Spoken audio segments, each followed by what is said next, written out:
Today at 5:30, Scotland cannot hold a fresh independence referendum without Westminster's consent, says the UK's highest court. The unanimous ruling from the Supreme Court prompts pro-independence rallies tonight as Scotland's First Minister voices her disappointment. We must and we will find another democratic, lawful and constitutional means by which the Scottish people can express their will. We respect the clear and definitive ruling on the Supreme Court of the United Kingdom. Also on the programme this afternoon, the mother jailed for killing a sex offender accused of abusing her 3 sons. She's now campaigning to stop paedophiles from hiding their identities. Russia unleashes more missile attacks on Ukraine. Large swathes are without power, but President Zelensky says his people are unbreakable. And heading to the stars, the British Paralympic sprinter John McFall is chosen as the world's first disabled astronaut. And in London, 2 families united by grief over the role social media played in their children's deaths joined forces to stop harmful content online.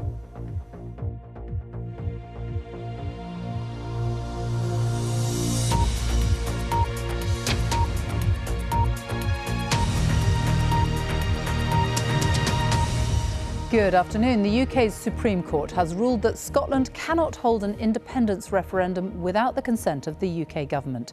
Scotland's First Minister wants to hold a vote in October next year, but the Westminster government has refused to allow it.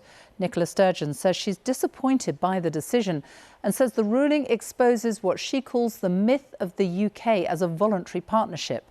The Prime Minister Rishi Sunak called the decision clear and definitive. Tonight, a series of pro-independence rallies are being held in towns and cities across Scotland. There's one in Edinburgh, and our Scotland editor, James Cook, is there. Yes, Nicola Sturgeon has just this minute finished addressing this rally, talking about her desire for what she calls a better, fairer and more equal Scotland. These rallies, as you say, are happening around the country with the independence movement determined to demonstrate momentum after one potential avenue towards their goal was closed off. In 2014, Westminster lent Holyrood the power to hold a vote on independence. Now, as then, there's a majority in favour of a referendum in the Scottish Parliament. But this time, Downing Street says no. And so, these 5 judges in the Supreme Court were asked if Holyrood could organise a referendum without Westminster's consent. A lawfully held referendum would have important political consequences relating to the Union and the United Kingdom Parliament. Therefore, the Scottish Parliament does not have the power to legislate for a referendum on Scottish independence. This was not Nicola Sturgeon's preferred path to a referendum, and she admitted the judgment was a hard pill to swallow. This judgment raises profound and deeply uncomfortable questions about the basis and the future of the United Kingdom.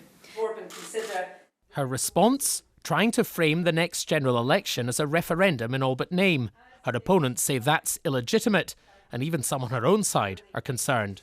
What do you say to those supporters of independence who worry that you are leading them into a trap? We can't win 50% of the Scottish population's support for independence. We can't be independent. That applies in a referendum, and it would apply in a de facto referendum. That is an essential prerequisite of becoming independent. So anybody who says, oh, we can't do this because we might not win, well, if we can't win, we don't deserve to be independent.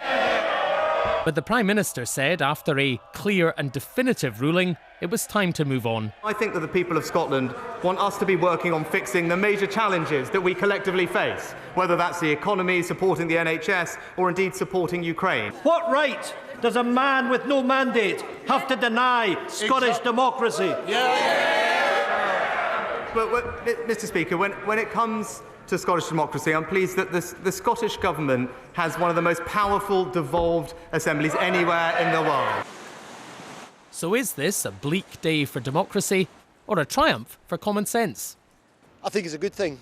As far as I understand it, that is not a devolved power. My personal preference is that we are part of the UK and be proud to be part of the UK. I think that people should have the right to vote about anything that they want without being stopped by any larger powers, and I think that kind of goes against any form of civil rights and like freedom of speech and freedom to vote, which women like myself have worked so very hard to do.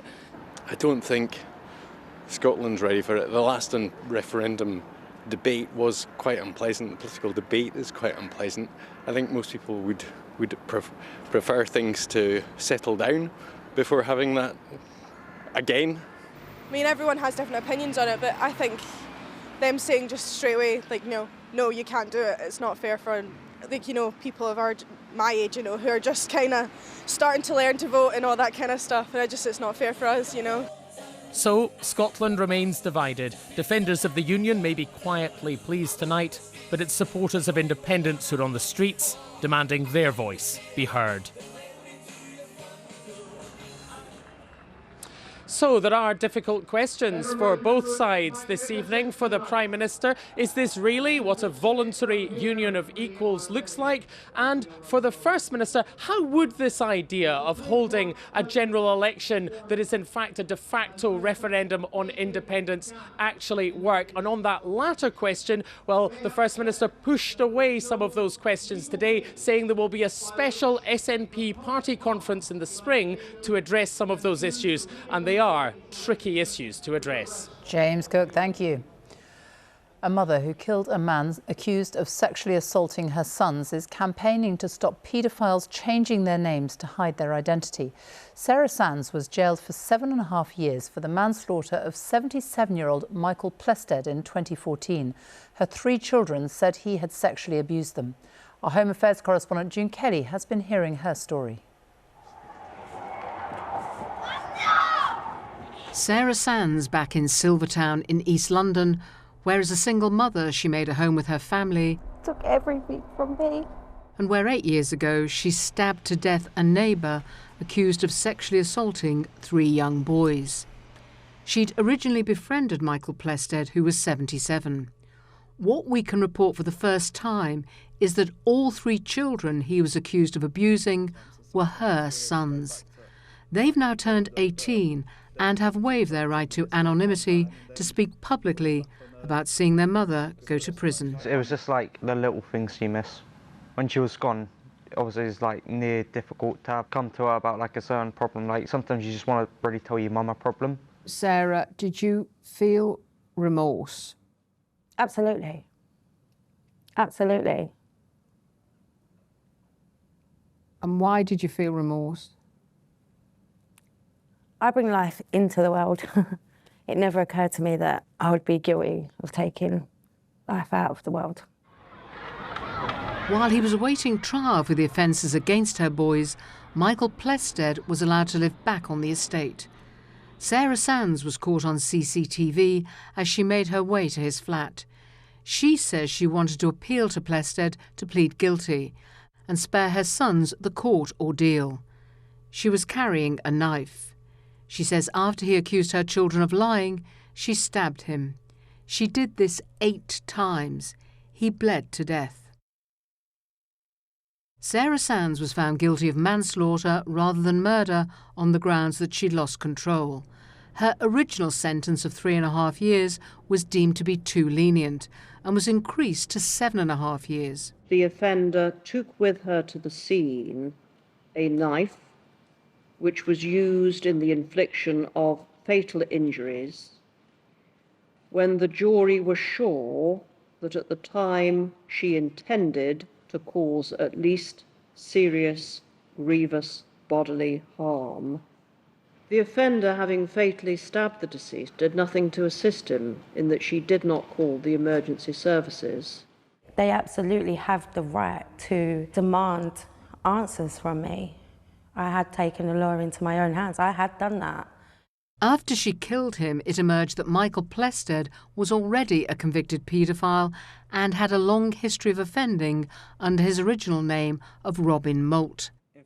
Sarah Sands has now joined a campaign calling for tighter controls on sex offenders who change their names. They shouldn't be able to just come out, change their name. To them, it's like, well, I'm not the person that touched those kids anymore. My name's this person, and then I'm a new man, and they just do it again. If he was in prison after 24 convictions, then we wouldn't be sitting here today. And despite what happened in their family, her sons also have this message. If you are being abused or have been abused, try and talk. The sooner you say it, the sooner you can potentially save more people from being in the same pain that you're feeling. June Kelly, BBC News. Well, you can watch the documentary Killing My Children's Abuser on BBC iPlayer now. And if you have been affected by any of the issues raised, you can find help and advice at bbc.co.uk/action line. Russia has launched another wave of missile strikes at targets in Ukraine, damaging more critical power infrastructure. There were several explosions in the capital, Kyiv, after an air raid alert was issued for the whole country. Half the western city of Lviv is reported to be without power after it came under heavy bombardment.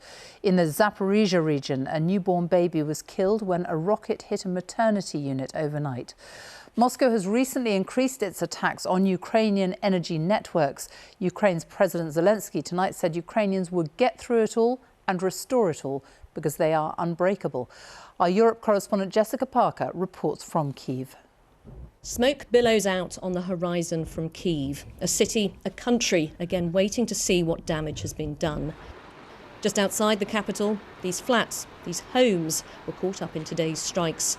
People forced to leave buildings now completely exposed to the cold, carrying what they can from places that are no longer safe. We heard rockets flying, and then we heard a loud explosion. A colleague saw a red light. In our educational centre, windows and doors blew out, the ceiling fell.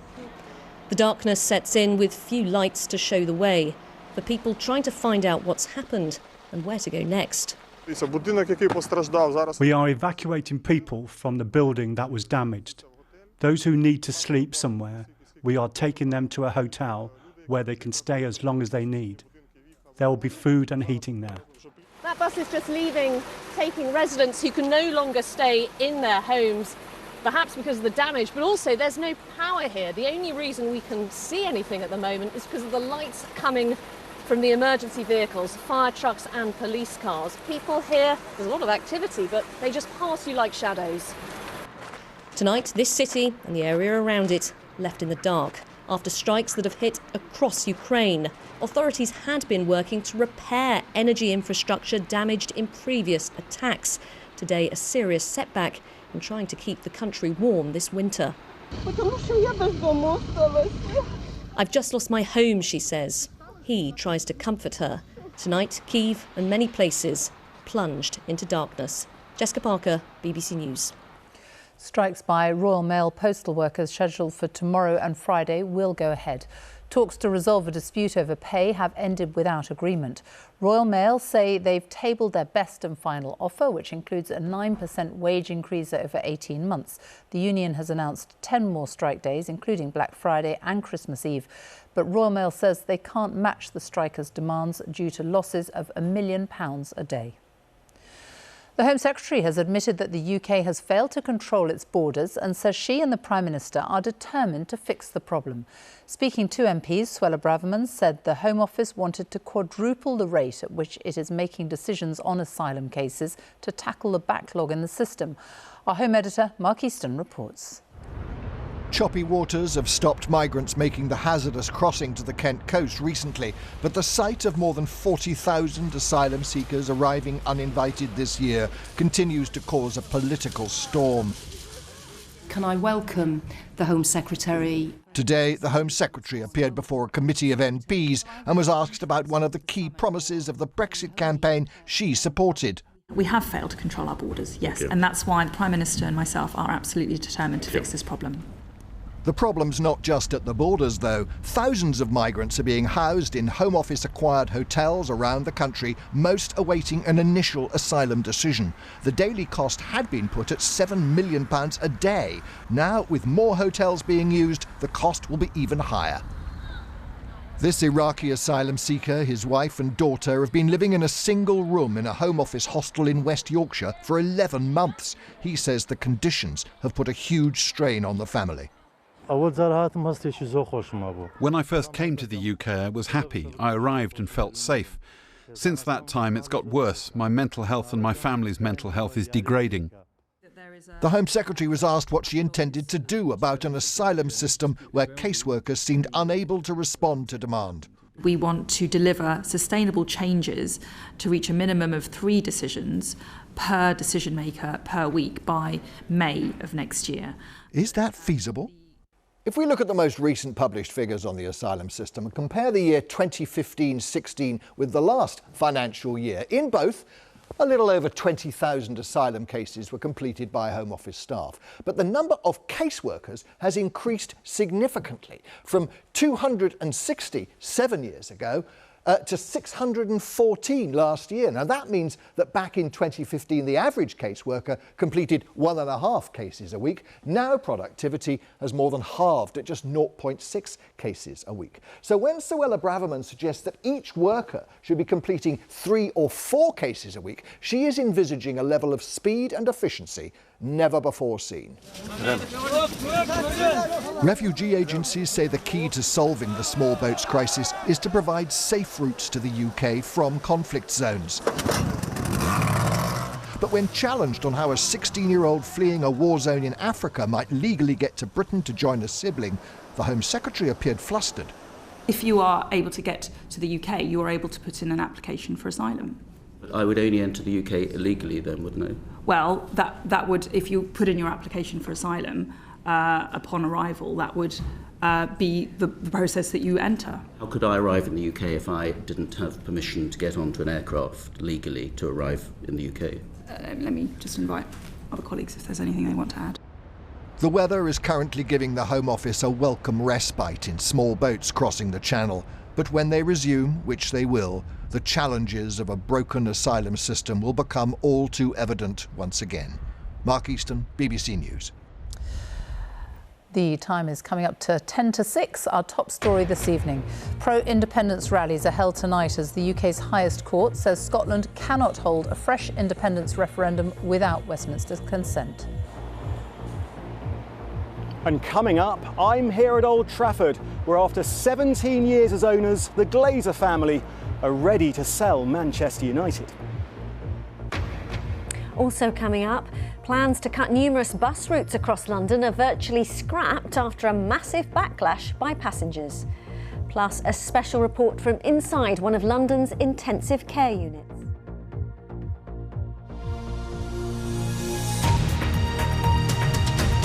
To the World Cup now, and another shock result today as Japan beat Germany, the 4-time winners and one of this year's favourites. Before the match, the German team staged a protest in a photo call when they all covered their mouths to protest about FIFA's threat to sanction players for wearing the One Love armband. Our sports correspondent Natalie Perks is in Doha. Sometimes no words are needed to make the most powerful of statements. Feeling silenced by FIFA, Germany's team photo before their match with Japan said plenty. 7 nations, including England and Wales, had wanted their captains to wear these One Love armbands in Qatar, a gesture of solidarity with the LGBTQ+ community for a tournament held in a country where homosexuality is illegal. Harry Kane instead wore the FIFA-approved Catch All, No Discrimination armband. And were all the squad included in discussions around that? I think as a squad we've all had conversation and we all stand for it. We all wanted Harry to wear it, but I think the decision got took out of our hands as a squad, as players, and I think it's went higher up than that really. One Love did make it onto German arms today. The Interior Minister sported it in the stands, whilst on social media the Germans sent another clear message. It wasn't about making a political statement, their FA said. Human rights are non-negotiable. That should be taken for granted, but it still isn't the case. That's why this message is so important to us. Denying us the armband is the same as denying us a voice. We stand by our position. Actually, those nations who've been trying to make a message, who've been trying to make a difference, who are now getting hammered the most. I think the hammering should be on FIFA for not allowing what is a very simple message. England, Wales and the others say FIFA's threats of sporting sanctions are unprecedented. That raises questions about whether they're doing this to keep their hosts happy. FIFA as an organisation, they're supposed to support and understand the views of all different nations, but at the minute I'm only seeing them really kind of understand one nation's view, which is kind of a little bit disappointing. 6 Germans sported rainbow colours on their boots today, but it's this one gesture of silence that's proving to be golden. Well, feelings are running high about this. The German media director described the decision to wear or not to wear as a decision between cholera and the plague, and Germany are looking at legal options open to them. Now, FIFA says this is purely an equipment regulation breach, nothing to do with the laws of this country or rainbow colours. But what's different is the threat to use sanctions. In the past, this has been met by just a fine, and the 7 nations say this tougher stance is seen as a moving of the goalposts. Meanwhile, today, FIFA has opened disciplinary proceedings against Ecuador for homophobic chanting by their fans towards Qatar in their opening match. So still a lot of work to be done. For Germany, the strong message they sent off the pitch didn't quite translate to matters on it, as they were humbled 2-1 by low-ranked Japan. It's another World Cup shock, as Jane Dougal now reports. 10 years ago, but they've long faced protests from fans over their ownership and the way they've run the club. Our sports correspondent Andy Swiss is at Old Trafford. Andy. Yes, Sophie, these are turbulent times here in Old Trafford. It was back in 2005 that the Glazers bought Manchester United, and fair to say the fans have never exactly warmed to them. But now change could be coming, because the Glazers say they are ready to sell one of the world's most famous clubs. For 17 years they've protested against their owners. Now finally United's fans might just get their wish. The rule of the rarely seen Glazer family has been one of debt and division, of fading results and increasing anger. Last year fans even invaded the pitch, forcing a match to be postponed. So with their owners now saying they might sell, the message is clear. Good. Go. They need to go now. They've been here too long. Ruin the club. Took so much money out of the club. I feel like they don't really care about the club. It's all about making money. And time to get somebody who truly cares. Would you be pleased to see the Glazers go? Yeah, definitely. I mean, I would say I can't wait for them to go, because I feel like it will be a springboard for us. Under the Glazers, United have gone from a trophy-winning machine to serial underachievers. But the man behind a previous bid to buy the club says there are other reasons why they want to sell. The failed plan for the European Super League, that's lingered on. And then the forced and surprising sale of Chelsea at the price it went for has clearly influenced them. Well, even by United standards, this has been a dramatic 24 hours, because while their owners have announced they might be leaving, their star player already is. Cristiano Ronaldo's exit, after an interview in which he said the Glazers didn't care about the club, has meant more upheaval. Ronaldo's currently at the World Cup with Portugal, where a United teammate was today defending him. Cristiano has always been an inspiration for me, and it was a dream come true to be able to play with Cristiano at the club. But we know that nothing lasts forever. It was great for me, and it was good while it lasted. It all seems a far cry from this, the glory days of when Ronaldo was first at United. But these are now changing times at Old Trafford, the end of an era on the pitch, and soon perhaps the end of an era off it. Andy Swiss, BBC News, Old Trafford.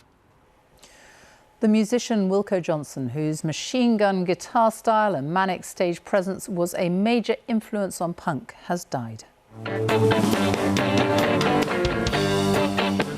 He found fame with the 1970s pub rock band Dr. Feelgood and later played with Ian Dury before embarking on a 4-decade solo career. The 75-year-old, who also appeared in the TV show Game of Thrones, continued to play live until last month.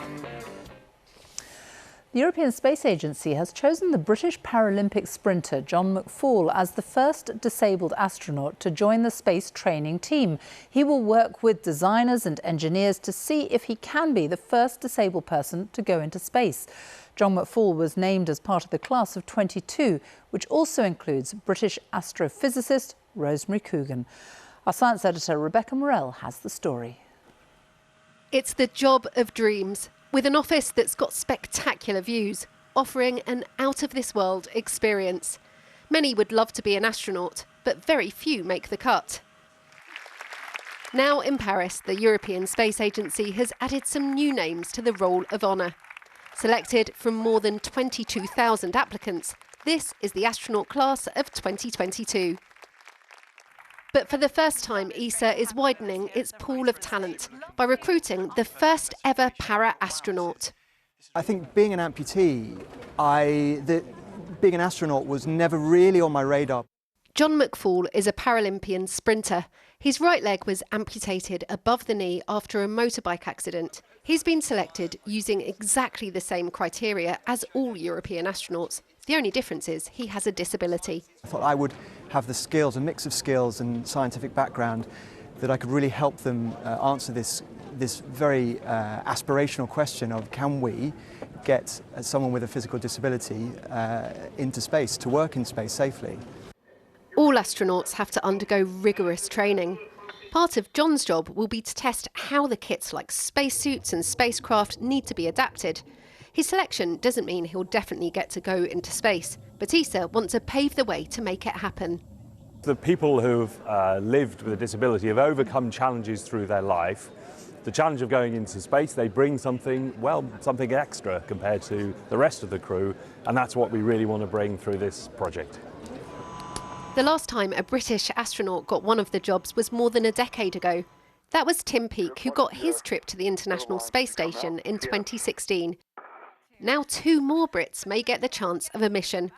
McGann Christian, who's in the reserve squad, and Rosemary Coogan, an astrophysicist who's part of the Professional Astronaut Corps and will start her new job soon. How are you feeling about the training that's ahead? I mean, today's just the beginning, really, isn't it?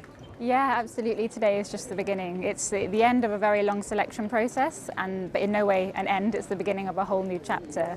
I think the training is going to be incredibly exciting. I can't wait to spend more time with my colleagues, and we'll all be in it together. There will soon be many opportunities for these new astronauts, including trips to the moon with the Artemis mission.